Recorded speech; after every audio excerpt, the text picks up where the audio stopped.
Good morning, ladies and gentlemen of the jury. I'd like to, first of all, thank you for your time and your service for sitting as jurors in this case against the people, against Joyner Sked. You were here over the last 4 weeks or so because she stabbed and killed Daniel Kandit Sanchez.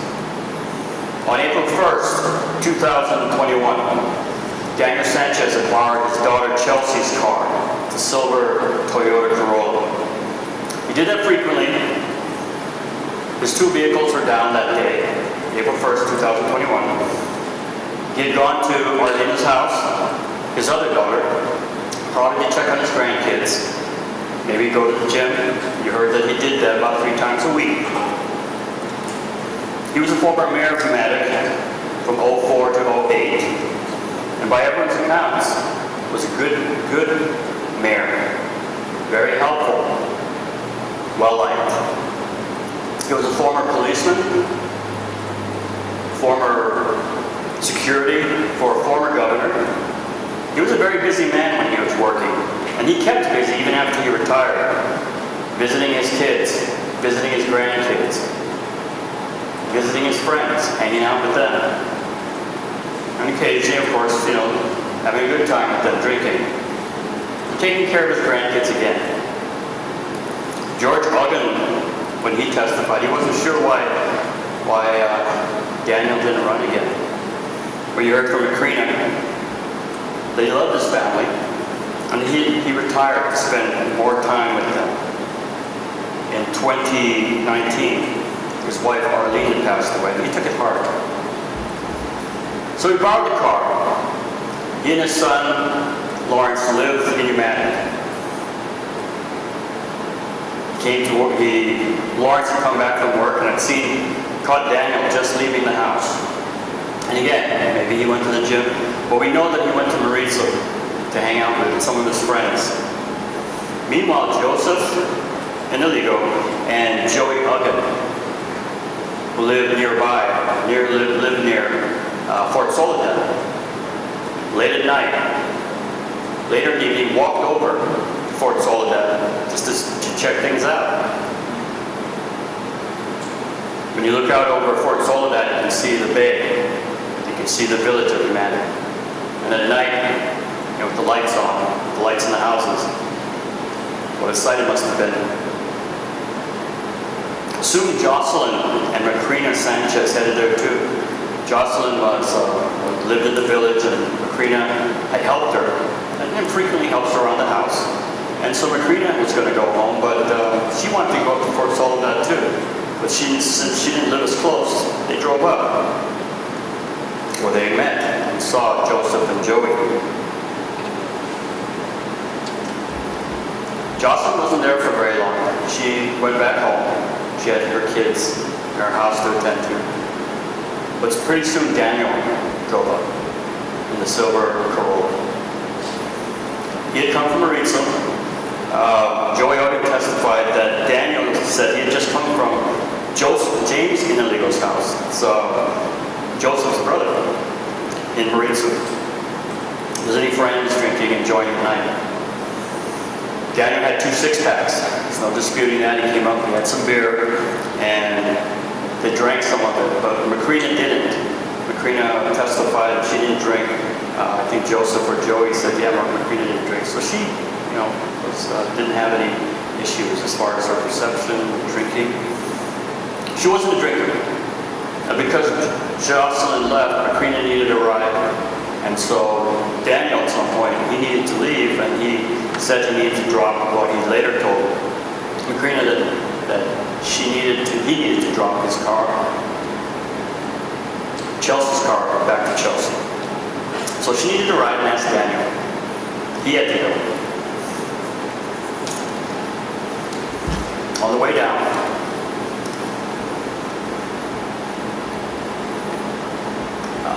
saying that he had to drop the car off, he also said that he loved his kids, loved his grandkids. He took care of them. He said he was proud of his children. Macrina lived near the mayor's office, so that's where Daniel drove. And when she got down, she stood there for a little bit approached her. She was walking with Rudy, together with Rudy near the mayor's office. The defendant came up to Macrina and said, who was that in the car? She testified she saw the car coming down. She asked, who was that? And Macrina said, it's Daniel. She said, hey, that's my party. And she signaled Daniel to stop. And Daniel did. In fact, Daniel got out.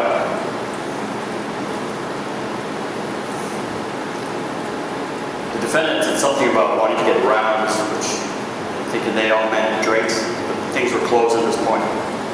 So Daniel got out of his car, and what did the defendant do? She jumped on the victim, hugged him, and kissed him. On the stand, she told you at first that she kissed him, but wanted to make a point that it was kissed him the local way, but that she didn't jump on him. But later, when I questioned her, she said, no, she may have jumped on him. So, Macrina thought, mothers, godmothers, don't do that to their parties, godfathers. She, in fact, said she wanted to push her off him. This was Macrina saying this. She also said, again, Rudy was there. This was the defendant's boyfriend. He was there too. He wasn't happy with this display of affection. They looked like they were going to fight, but Daniel appeared to calm things down. They both calmed down. Rudy looked tired, and he said he wanted to go home. The defendant asked for a ride to buy rounds and cigarettes. She was sitting there, swinging her legs, and Macrina said something. She said later, something didn't seem right about her. Rudy and Joyner, the defendant, had an argument earlier. The defendant said no at first, but again, when I questioned her about it, she admitted that they did have some kind of argument. So Rudy was already angry. Watching the defendant jump on Daniel could not have made him happier or happier. When Joy asked for a ride, the three of them left. Daniel driving. Remember what George Huggins said when he testified? He was the first gentleman to testify. Towards the end of his testimony, he said that the defendant liked the party and that she flirted with other guys. He didn't get much into it, but he said that she flirted with a lot of guys. Was that the cause of the argument? Is that the cause of Rudy getting mad? That's for you to decide. Now, she testified that they went and got a cooler of beer. That may have been true. If you look at the scene photos, you'll see a cooler of beer there. But they ended up at Rudy and the defendant's house. George Huggin was a neighbor. Josiah and Hayden also lived in the same house next to them. All neighbors. They had experienced the two of them together. They had seen Rudy, they had seen Joy living there. She said that she lived there off and on. But all three of them clearly stated that she lived there. That was her home too. So she was trying to minimize the fact that she actually lived there. She was there, that was her house. Josiah saw the three of them, three people under the canopy. You'll see the canopy, you'll see the pictures, the many pictures that were admitted. You'll see the pictures of the canopy, that three people were under that canopy, and that he recognized his neighbors, Rudy and the defendant. Remember, he heard his dog barking, so he went up to check things out. And he saw the three of them. And he saw a third person, muscular, buff individual, man with long hair, had a ponytail. They were all under there. That was Daniel. He was there with the three of them that night. Even the defendant said that was Daniel. Josiah saw that nothing was happening as far as, anything breaking in or whatever, because of his dog's barking. So he went back into sleep. So his cousin Kandit, later on in the evening, much later in the evening, she also lived there, later heard Rudy yell, and, excuse my language, she heard Rudy yell, "F*** you." And then soon after that, there was yelling, more yelling. Now she couldn't tell if that came from inside or outside the house, but she was inside and she heard it. And she knew it was Rudy's voice because she had heard Rudy and the defendant arguing many times at the house. Remember, George Uggan had reported that Rudy would come over and ask for the phone because he wanted to report Joy because she was causing trouble and he wanted to get her out of there. Rudy was the one trying to call her. Remember, she couldn't say it at first, but she was able to eventually say the word. I asked her if there was a drug, and she said yes. So we know what the word was. She knew it was Rudy. And then there was silence after a little bit, after some time. And for about 3 days, nothing. Then George Uggan, he became worried for his neighbors. He saw the light had been on for 3 nights, 3 straight nights. There was a car he didn't recognize. And it was parked in front of Rudy and Joy's house, well, shack really, for the 3 days. And Rudy and the defendant had not been seen there for the same amount of time. He became a little worried. So what he did was, remember he said that when normally Rudy turns off the light in the morning, turns it on at night. Off, on, and stayed on the whole time. So he calls Rudy's sister to check on the house. She lives nearby.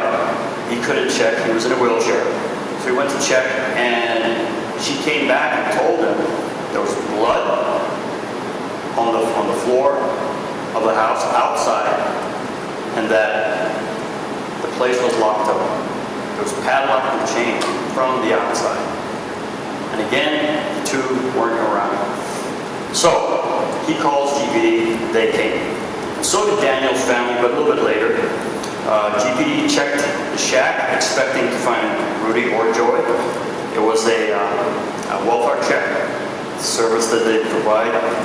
But when they got there and did some investigating, they had smelled something that, in their experience as experienced police officers, and investigators smelled something that they knew something was wrong. They knew something or someone was dead in the shack. The officers testified that they got a stepladder. They looked in a space between the shack, again it's a small shack, looked in and saw a male individual lying face down and not responding to their knocks or calls. So GPD called CIS, an investigation. They came. So at some point in the evening, about 8:30, 9, GPD came. They borrowed bolt cutters from the fire department. They cut open the padlock, saw the padlock outside, and they went in. So instead of finding Rudy or the defendant, they found Daniel. And because Chelsea's car was identified outside, she was called, and that's why the rest of the family got there, their siblings. Police officers found Daniel lying face down on the bare concrete floor. He had suffered multiple blunt force trauma to his head. They also saw multiple stab wounds to his back. And when they turned him over, they found multiple stab wounds to his front torso also. Outside they saw dropped blood at the entrance of the door. There was also dropped blood away from the door near the mirror that's out there and the refrigerator. And you saw and you will see those items again, pieces of evidence, when you go back to deliberate pictures. I'll show some of those to you, just to remind you. Daniel was found with one shoe on. I believe it was his right shoe. I'm not sure which one, but the other shoe was located outside, away from the entrance door, near a sink. And you saw a picture of that too. Same shoe, Under Armour, black. And when Daniel was found, his left shoe was not there, it was outside. And next to him lay a hammer and scissors.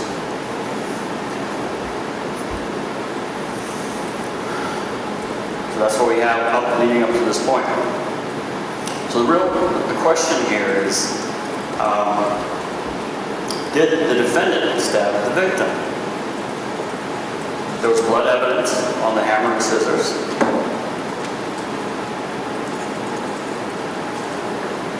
And I suppose Mr. Timberlake will tell you that there were no fingerprints, no DNA found. So the prosecutor can't say she stabbed him. Well, we don't have fingerprints, and we don't have DNA. We do have the blood evidence, but you have something that's just as powerful, and again, I've brought it up many times, it's your common sense. You use your common sense to determine whether or not the defendant has stabbed the victim multiple times. Remember, it's your duty as jurors, your duty is to find the facts. You look at the evidence, the physical evidence, and you listen to the testimony. You look at the witnesses and you judge each and every one of them. Are they credible? Should I believe them? What they tell me, should I believe them? Most of the witnesses are uncontested. The police officers, the witnesses up at Fort Soledad, the witnesses that put Rudy, the defendant, and the victim together, Macrina and Josiah, there's no question as to what they saw.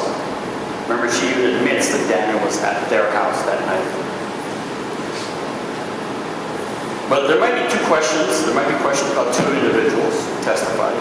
And you'll remember them, Frederick Duca and Serena Yamasta. Frederick told you that she said somebody stabbed somebody, and that the defendant wanted to hide in his trunk. Now that's a little incredible, but Yamasta, she said the defendant first approached her and said, "Did you know Uncle Daniel, Uncle Hulk Hogan, was found dead in my home?" Yamasta asked her of natural causes, and the defendant said, "If it were natural causes, I wouldn't be here." And in fact, she was laughing about that. To Yamasta, that wasn't a joke. Later, the defendant told her, "Rudy told on me. They agreed not to say anything." Now, she also said that the defendant would behead them, cut off her children's heads, and they won't be able to put the head back on them. She threatened to kill them.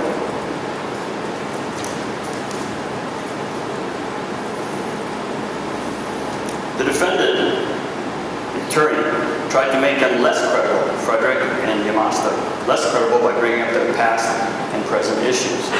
Well, with Duca, the defendant admitted she told Duca.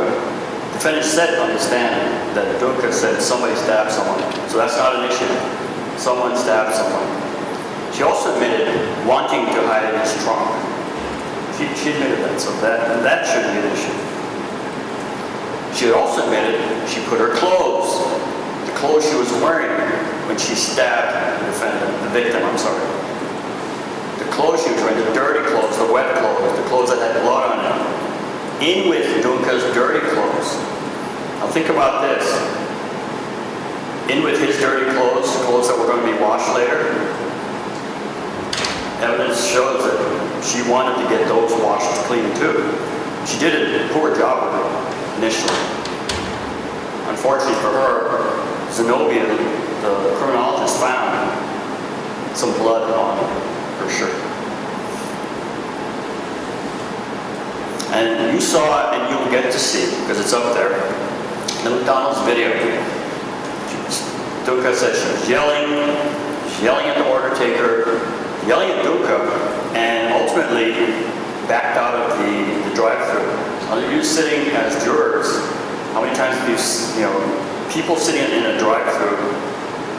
It doesn't make sense that someone will back out, because someone might be behind them. So you kind of give that a little, not too sure, but you saw in the video exactly what Duca told you. They're in She appeared distraught. She appeared angry. Take a look at it. Mr. Dunka got frustrated and he backed out.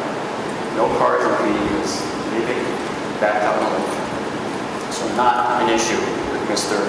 Dunka.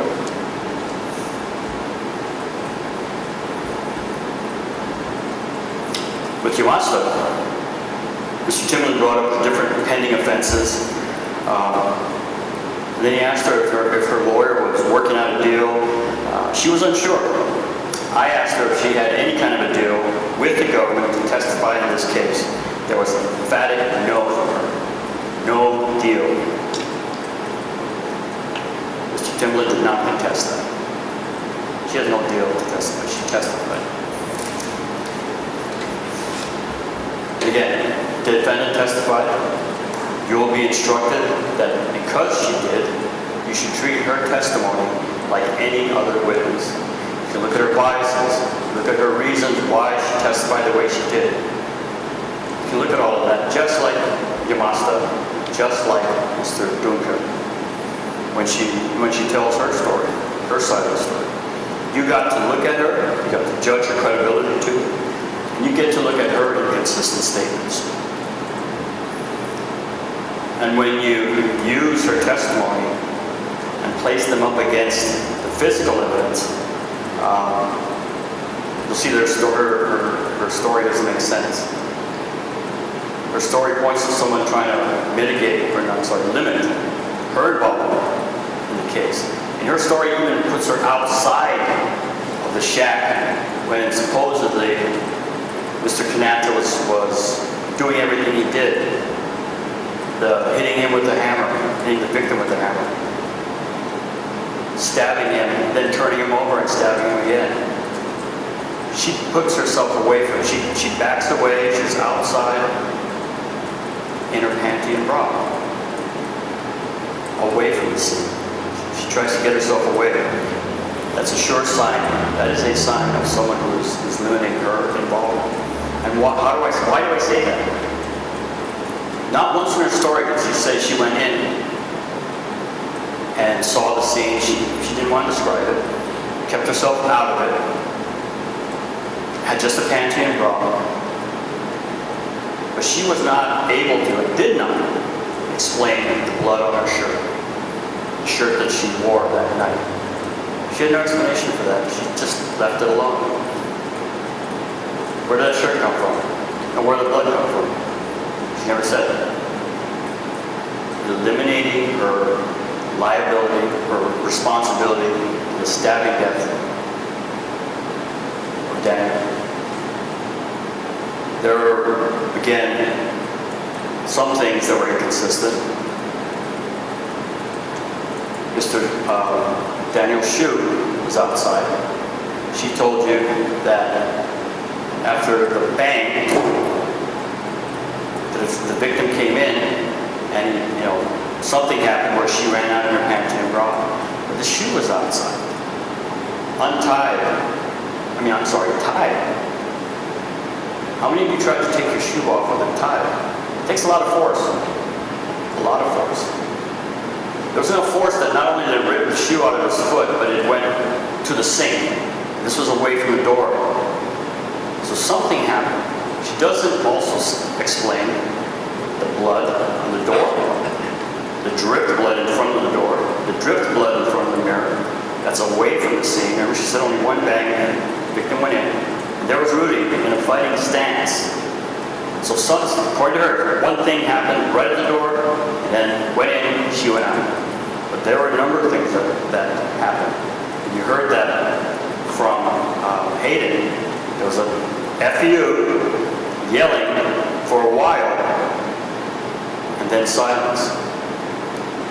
There was a struggle that occurred out there, violent enough, two big men, that his shoe flew off, and he was brought in.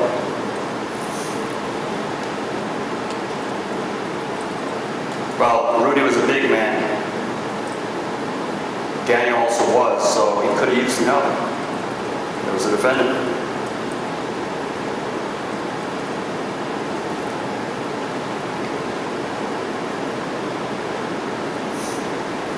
called one witness. She called a police officer about Rudy's injuries. Remember, according to her, she left the scene with Rudy in a car late at night in her panty and bra, picked up by two strangers. She didn't know them. I'm assuming they didn't know her. Where were they? Went to Victor Cruz's house. Where were they? Went to Joseph and Mary Jane's house. Not Mary Jane Raval, the police officer, but a different Mary Jane. Where was she? None of them came in and said, yeah, she came, she had panty and bra on, and she changed, showered, they were clothes. None of that. All came out of her mouth. Let me talk a little bit about the wounds. There might be an issue with whether or not Daniel was alive or dead when she was stabbing him. The doctor in Chicago went through almost every wound. He actually went through the head wound and indicated that there were blows consistent with being hit by a claw hammer. You'll see the claw hammer. I'm not sure if you'll be able to handle it, but there's a claw hammer, and he said that could have caused the injuries he suffered to his head. There's scissors. There are a pair of scissors also located. You'll see scissors that had blood on it. He said that could have also caused all of the stab injuries. There were a number of stab injuries to the front, to the back. He knew it was a pair of scissors because of the different way the injuries presented themselves. There was two inverted Z's that he could see. I mean, this doctor had done thousands, I'm not sure about thousands, he did a lot of autopsies. And he has done scissor injuries, blows to the head injuries. He called the blows chop blows. It was a combination between a heavy object and a sharp object, which combined together causes a crushing blow. So not only crushed some of the skull, but it also caused what could have looked like a laceration. But he differentiated it because he talked about the bridges, the tissue bridge between the wounds. If it was a sharp, coarse object, then there would have been a slice and no tissue bridge. So the stab wounds were clean. Stab wounds were caused by something sharp. The head wounds were caused by the hammer. There are two wounds that he specifically talked about. The one in the chest and the one in the back. These two are a little different. These wounds look like there was a pair of scissors that were open. They look more akin to a knife because the other wounds had two sharp edges, points to it, while the two stab wounds that he pointed to had a sharp point at one end and a blunt point at the other. You saw that on the screen. That indicated to him, and it looks, if you take an open pair of scissors and look down the end, you'll see that it looks like a knife, and that's what caused those injuries. But was he alive when she was stabbing him? There's ample evidence, and he pointed to the fact that not only were there margins, there was blood around the different areas of those wounds, that when he opened up the chest cavity and he opened up the back area, he saw that there were underlying hemorrhages. He could not have hemorrhaged like that if he had passed away, he was dead already. So when he was stabbed, front and back, you saw the hemorrhages. You saw the hemorrhages. And you get to see it, you'll see it again. You'll have all the autopsy photos. If you need to look at it. But the hemorrhages were there. It was clear in his mind that when the victim was being attacked, he was still alive. Whether or not he was responding, that's a different story. That's a different story. Remember, responding is different versus while he was still alive. Could have been out already from the knock to the head. It's the head. and she took the opportunity to stab him and finish him off. But cause of death was constellation of the injuries. The head wounds, the chop wounds, and the stab wounds, both front and back. It's the constellation. Mr. Timblin asked, well, could the head wounds by themselves cause injury alone? Sure, you get cracked in the head like that, of course you could die untreated. What about the stab wounds? They also could have, wasn't too clear, but he said, this is this case. You have both. You have the blows to the head and you have the stabs. It was the constellation of the injuries, the constellation of the injuries that caused the death of the victim. And he also said, based on the facts and the evidence that he saw, he would class it as a homicide. So no question he was still alive. She is charged with recklessly causing the death of another human being, the defendant, the victim, Daniel Kandit Sanchez. Actually, I'll stay back here. Recklessly causing the death.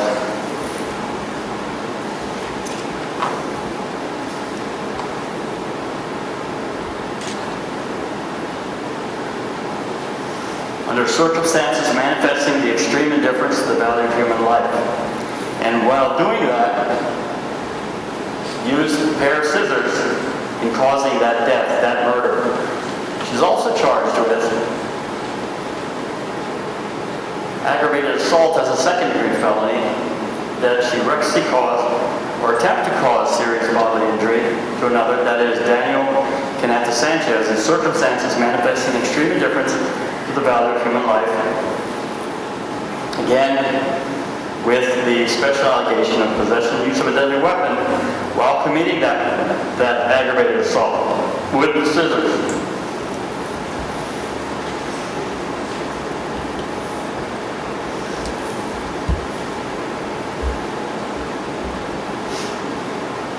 Now, people do not have to prove that she intentionally caused the death. The people do not have to prove that she targeted him and stabbed him. We merely have to prove that she caused the death recklessly under circumstances manifesting extreme indifference to the value of human life. What is that? Well, first of all, recklessly is a much lower mental state. Recklessly, or intentionally, is wanting to specifically do something. Recklessly is a little less than that. It is less than that. It is not necessarily wanting to intend it, but because you know something will happen if you do it, you just do it anyway. It's like speeding down a residential street that you know that there are kids playing in the street. You didn't intentionally want to run someone over, but you knew it was a street full of kids. You sped down that street, and oh my God, you hit someone. That's recklessly causing the death of someone. Recklessly causing under circumstances manifesting extreme indifference to the value of human life. In this case, what did she do? When this attack happened, and Rudy was hitting the victim, she jumped in with the scissors. And she stabbed him. We don't know. We don't know where and when. We know where, but we don't know what order. Dr. Ishikawa said, from the wounds, you can't really tell the order in which it happened. But they happened at the same time, while he was still alive. So they were both on the victim, unfortunately. So, Rudy, 4 times on the head. The defendant, stabbing the victim 23 times.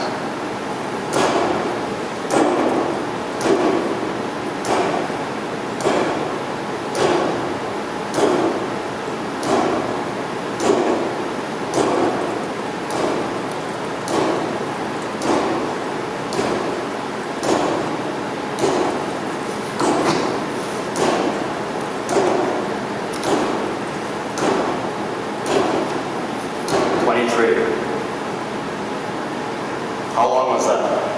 That took a while. Did she stop at 1? Did she stop at 2? Did she stop at 3? No, she kept on going. There, in fact, was a group, which he called a cluster, where she stabbed in the same area. All of the wounds causing his death. What's extreme indifference to the value of human life?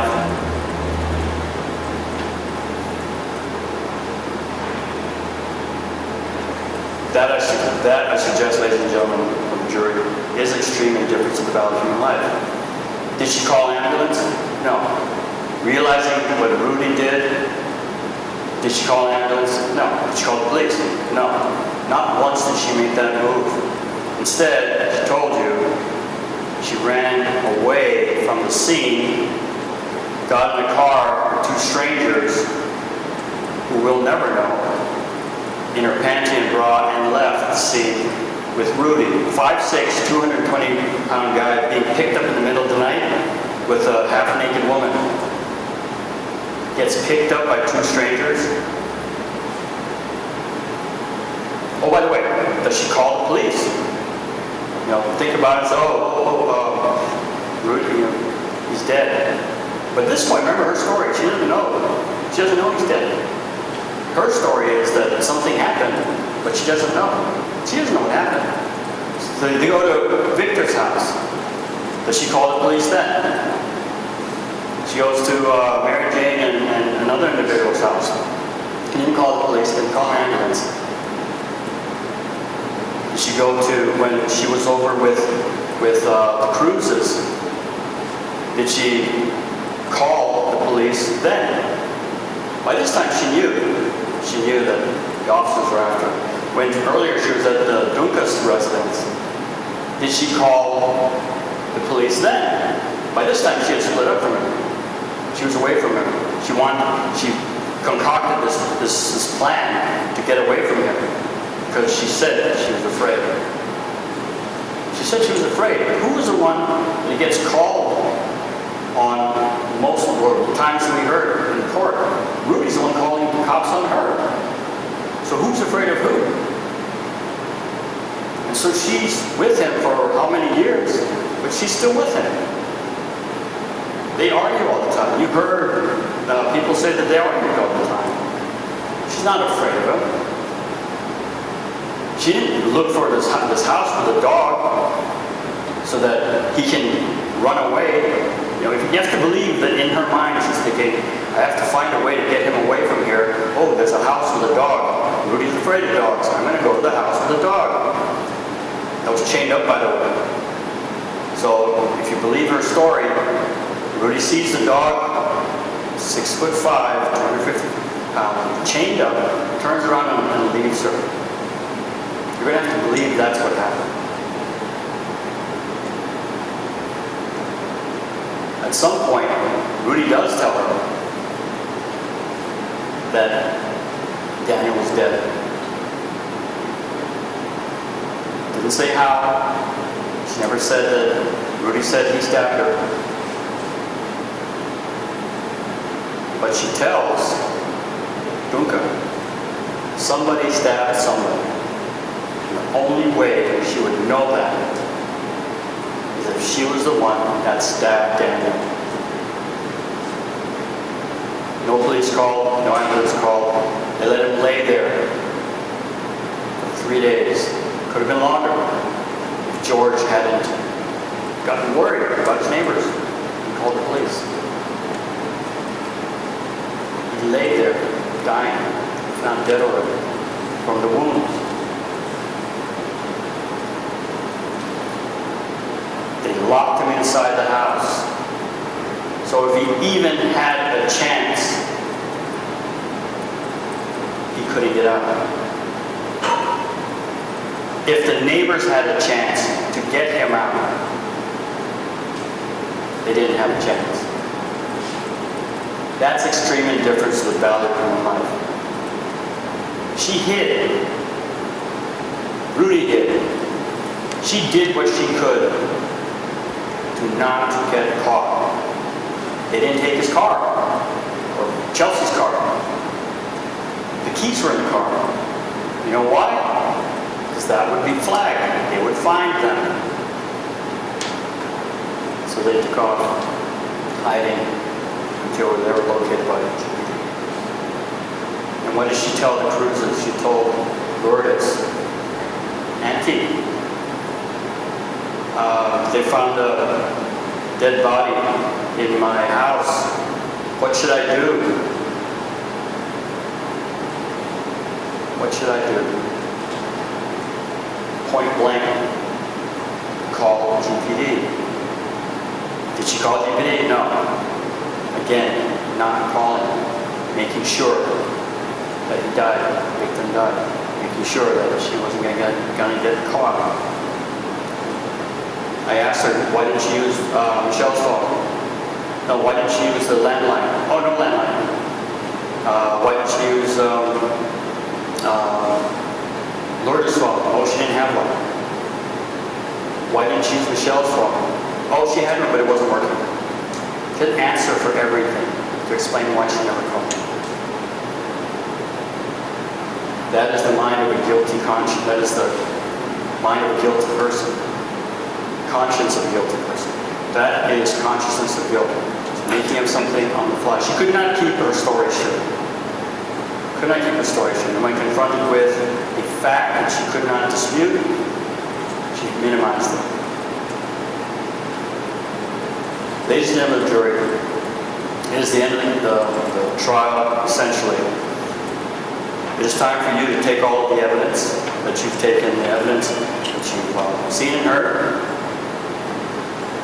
take it with you, go into the jury room, review it, take as much time as you need, but after you review everything, you will come back with the only common sense, reasonable verdict in this case, and that's guilty of murder, and guilty of possession use of a deadly weapon in the commission of that murder, aggravated assault as a second-degree felony, and possession use of a deadly weapon in the commission of that aggravated assault. Ladies and gentlemen, this case brings to mind a rather famous quote from a Shakespeare play entitled Macbeth, in which the protagonist laments when things are not going his way, that there is nothing more than the sound and fury signifying nothing. That's what we basically heard during this trial, is a lot of sound and fury signifying nothing. Of course, Daniel Sanchez was murdered. He did not punch 4 holes into the skull and stab himself 23 times. It is obvious from the evidence that you heard that this was the work of Rudy Kandit. That's a name that almost never came out of Mr. Rapata's mouth because he doesn't want you to think about Rudy Kandit. Someday, or a week or two down the road, a month down the road, he'll be trying Rudy Kandit, and he'll be talking all about Rudy Kandit. And Mr. Kandit is not on trial today. And when his turn comes, he will be entitled to put forth whatever defense he may see fit. But he is not my concern. My concern is Joyner Sked. Now, before I get into the charges and the evidence, there are several things that I must ask you to keep in mind while you deliberate. First is the burden of proof. You've probably heard it a couple of times, and maybe you're tired of hearing about it, but it is still important. As I said earlier, I sat there reading the paper, staring this evening, doing the crossword puzzle, filing my nails. It would not change the fact that the burden is still on the government, and if the government fails to prove this Sked guilty beyond a reasonable doubt, then you must find they're not guilty. Now, while we did all these things, such as we put on evidence, we offer exhibits, etc. It's that testimony. Again, doesn't change the fact, as the court will tell you, that the burden never shifts to this Sked, always on the government. So, second thing is proof beyond a reasonable doubt. In law, there are basically three levels of burden of proof in litigation. First is probable cause, which is basically maybe 10%. It's what's needed to get an indictment, which of course the government succeeded in getting in this case. Second is proof by the preponderance of the evidence. Another way of putting it is more likely than not, or 5149. And this is mainly used in civil cases. Finally, we have proof beyond a reasonable doubt, which is more like 90 to 10, although the law does not phrase it in terms of percentages.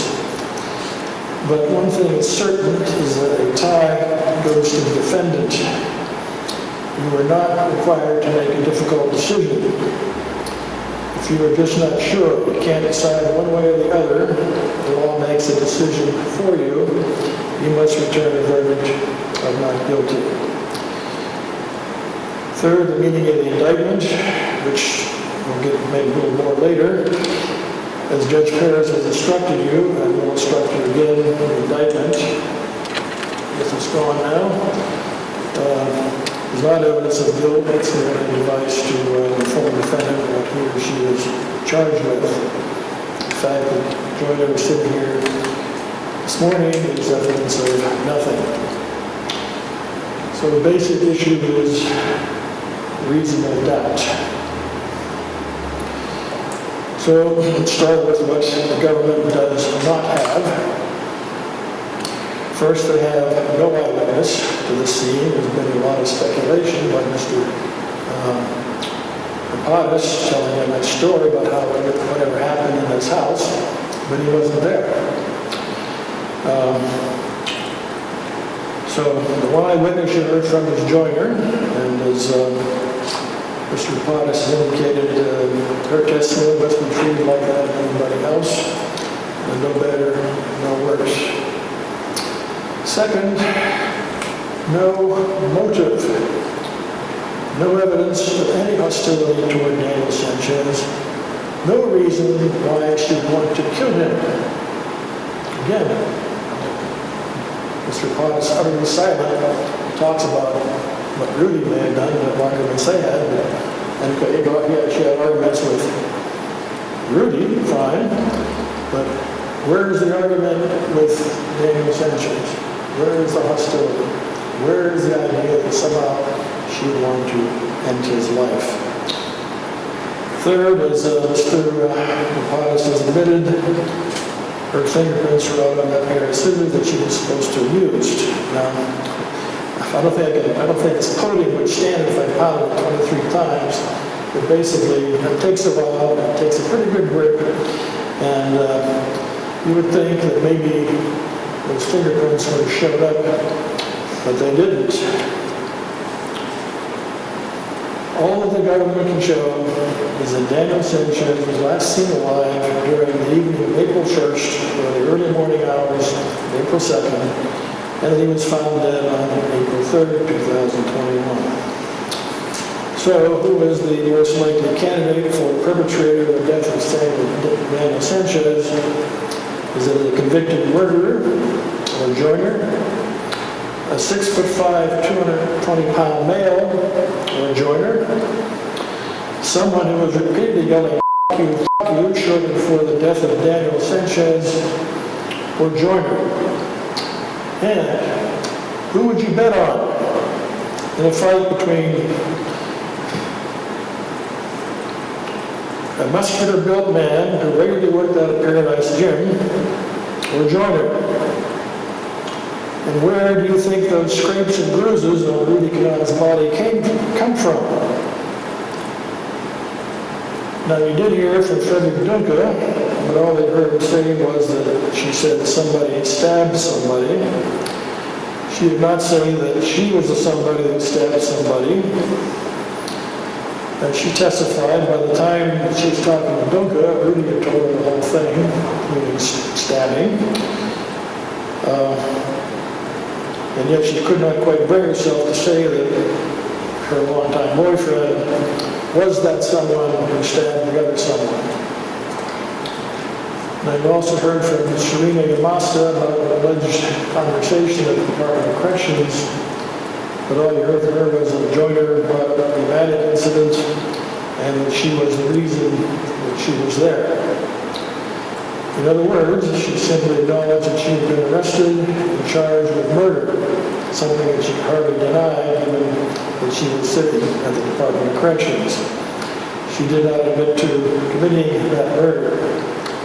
As I pointed out earlier, the fact that you were arrested, you were charged, that you go to court, again, is not evidence of guilt.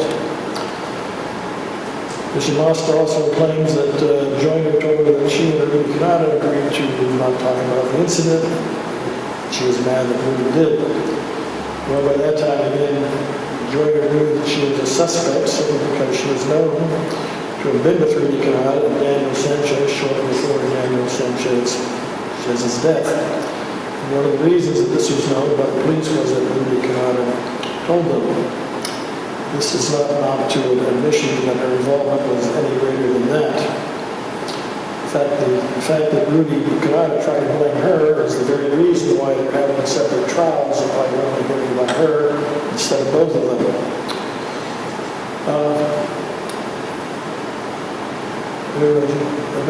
Mr. Potts talks about the threats that she allegedly made. Well, again, that was after she went in kind of cheerily and said, "Hi, I'm going to Joyner. Maybe you don't remember me."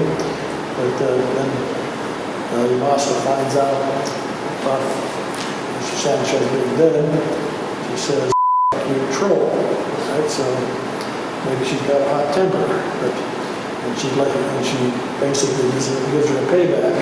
But again, no reason to believe that she would have carried through with that. We also know that Ms. Yamasta has legal problems of her own. She has a pending case going back to 2018, where she's charged with delivery of a controlled substance as a first-degree felony, theft of a motor vehicle as a second-degree felony, unauthorized use of a motor vehicle as a misdemeanor, vehicle without identification, and criminal trespass as a misdemeanor. When she first went to court, she was released without having to post cash bail. Then, as you heard, she had a whole series of violations of release conditions and incarcerations resulting from those. During one of these incarcerations, she claimed to have had a conversation with Joyner. Since her last release, she was backed up 3 more violations, and she has not yet been arrested again. She is free to run her fruit stand in Pneumatic. I submit that she has a very strong motive to somewhat embellish her version of the conversation in order to improve her chances in her own case. Now, of course, nobody's going to come out and say, "We will give you this if you give us that." But there's a lot of wiggle room when it comes to reaching a plea agreement. So Judge Perez will instruct you that you should consider whether a witness has a bias or interest in considering whether the witness is credible. He will further instruct you that you should consider with caution any statement made by a defendant tending to show guilt unless the statement was written or otherwise recorded, which these statements were not. Then we have the testimony of Dr. Ishikawa, testified that the wounds that he described do not indicate the order in which the injuries occurred. Testified that also that not only the 4 chopping wounds were enough to cause death, but that the single depressed skull fracture was enough. I'm really sorry I had to kind of see some of these pictures, but you can see the egg-shaped part of the skull is missing.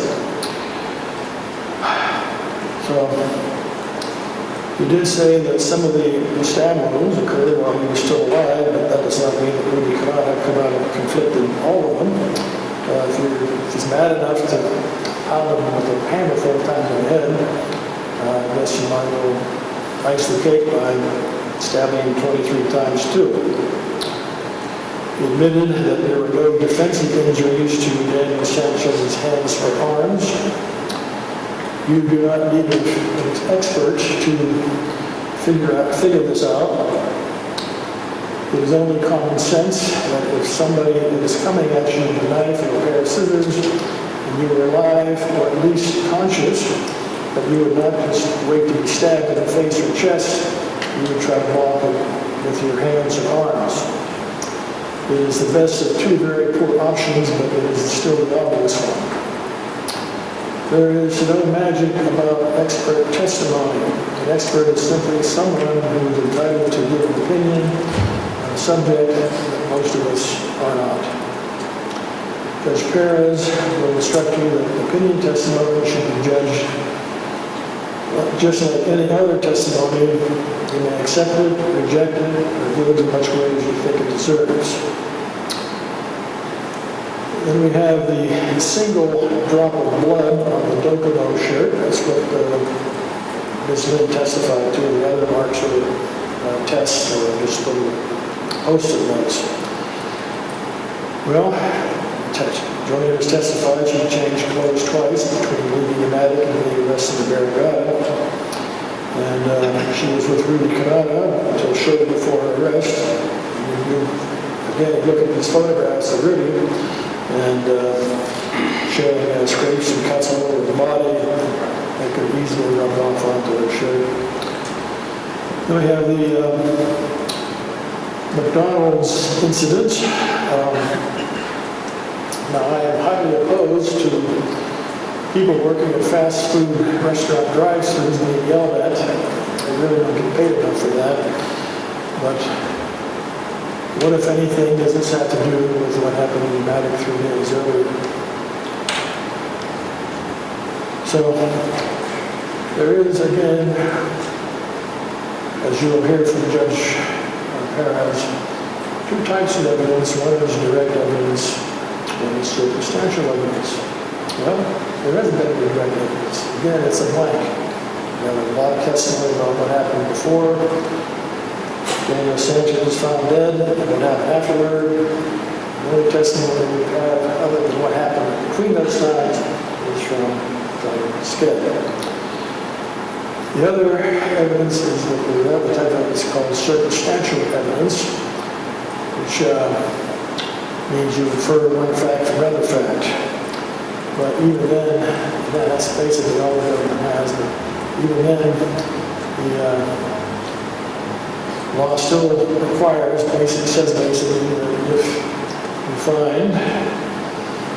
if you find that the circumstantial evidence is susceptible of 2 reasonable interpretations, one of which points to the defendant's guilt and the other to his innocence, you must adopt the interpretation that points to the defendant's innocence. Now, it may look like I am trying to find, like Mr. Pottas, I'm trying to convict Mr. Kandit of murder in this case, but I'm not. Again, I do not have the burden of proving him guilty beyond reasonable doubt. I only have the job of establishing reasonable doubt as to Joyner.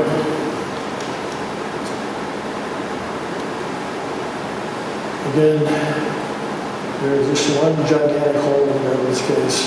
I'm trying to, as the holes deep and try to pick out one this side or this, what happened before, what happened after, and fill in that hole. And they failed to do so. Again, it is sound and fury signifying nothing. I ask that you return verdicts of not guilty as to all charges in the indictment. I also, again, thank you for your service in this case. That case was a lot longer than anybody would have guessed, but we're almost there. Thank you.